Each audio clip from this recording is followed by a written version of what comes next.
Welcome back to Champion News Talk Radio. This is Carol Parisi. Our host Jack Roser and myself are having our Father's Day edition. Today we are speaking with Jerry McDaniel, and he is the author of the book Philosophy of Evil.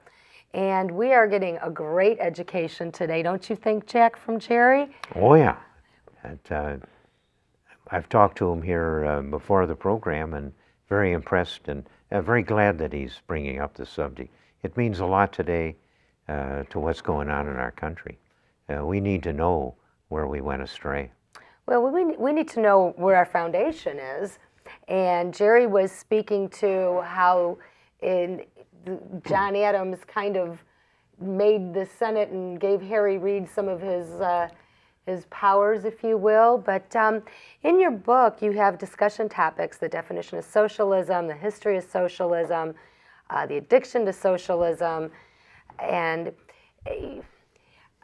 really America is, we're not socialist yet, really. I mean, America still is the land of opportunity and land of the free, right? Well, what's pure? What's pure, Okay. One of the problems that America has, if you want to talk about socialism for a minute,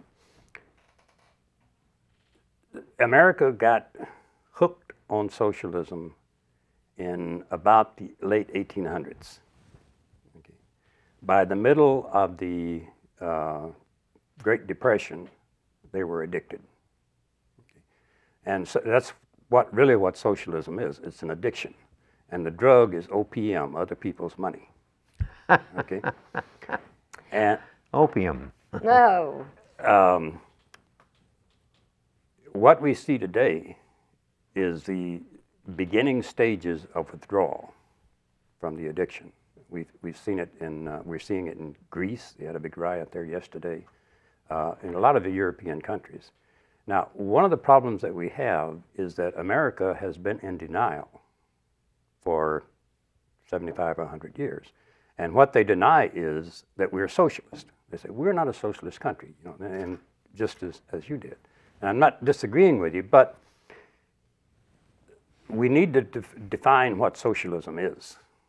And the French philosopher Bastiat, who wrote in 1850, that was just when France was becoming more a socialistic country.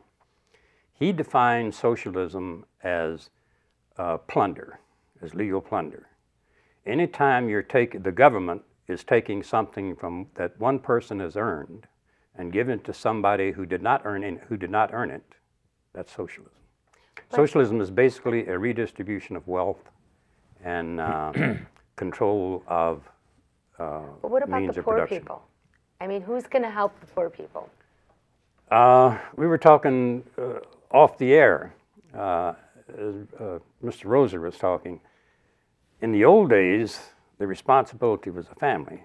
Actually, the natural law requires that society takes care of us old fogies, people that are ill, people that are not able to work, orphans, and so forth. Okay, but isn't that's a natural law. No, government's job then, if you're saying it requires? No, absolutely not. The first responsibility is the individual. The second level of responsibility is the family.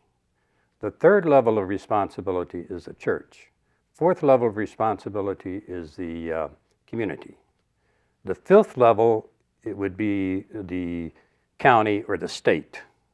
The federal government has absolutely no role whatsoever to play in it. That's in our Constitution. That's in our Constitution, loud and clear. Where is that specifically in the Constitution? The enumerated powers. Welfare is not one of the enumerated powers. That's Article 1, Section 8. Okay. There are about 14 or 15 different items that the federal government is authorized to do. They are pass laws or levy taxes, which is another thing that most people have a problem with. The federal government is authorized by the Constitution to levy taxes, which means... Go ahead, explain that. Okay. Article 1, Section 8, Clause 1. Congress shall have the power to levy and collect taxes impose taxes, tariffs, et cetera, et cetera, et cetera. Okay. And then it goes on and gives a specific list of items that they can spend that money for. Okay. Welfare is not one of them.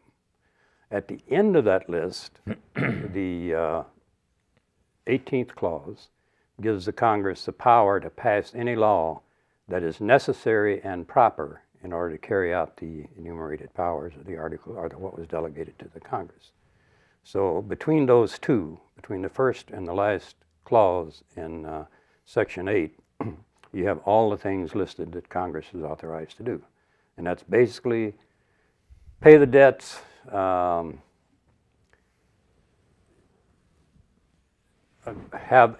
establish a uniform rule of naturalization, which brings up another issue because naturalization is not immigration. That's two different words with two entirely different meanings.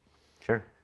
Establish post offices, maintain the Army, maintain a Navy, train the militias, etc. In other words, basically for the common defense. No provision to take care of its citizens? No, that's the responsibility. If the people of the state, which I think they should. No provision for telling children what they should have for lunch in school? Education is not one of the enumerated powers. How did we get to have a national education? Well, because the people, the politicians decided in 1965 that we ought to have a universal rules of methods of education throughout the country. But don't we as citizens want the highest and best educated children to bring... Jerry, what year did you say that happened? 1965, I believe. 1965. Mm-hmm. Under Johnson, part of the Great I Society. was going to say, is that part of the Great Society? Yes, I do want children to have it. That's why I don't want the federal government involved in it at all. Education is a local matter. In the beginning, it was done, when the country was founded during the colonial times, education had two sources.